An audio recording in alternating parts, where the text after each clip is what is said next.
The soldier's boot hit something hard beneath the sand. In the next instant, his body exploded into 1,000 pieces. His buddy froze, mind reeling. Instinctively, he stepped forward. Click, the unmistakable sound of metal under pressure. Another landmine. Shit. His ears were still ringing from the blast, the world muffled and distant.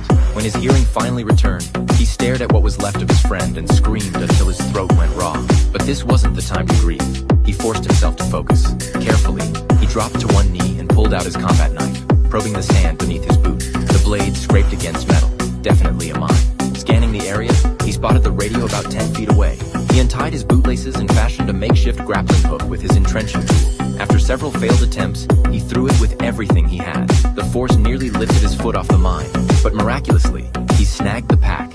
After what felt like hours, he finally reached headquarters and explained his situation. Their response made his blood run cold.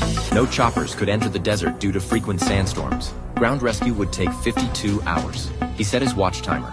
52 hours in 113-degree heat. The odds weren't good. When hunger became unbearable, he ate his last piece of beef jerky and took 2 swigs from his canteen before it ran dry.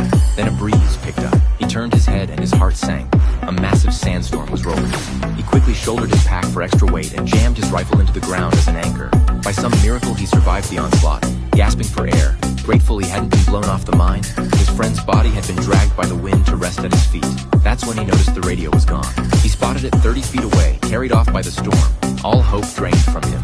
To make matters worse, he'd already emptied his buddy's canteen. He fired several shots into the air and shouted for help, but the desert remained empty.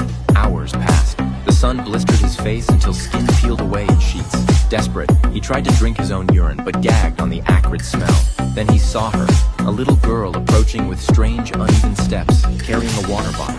He grabbed it and drank greedily. He tried to thank her, but she didn't understand.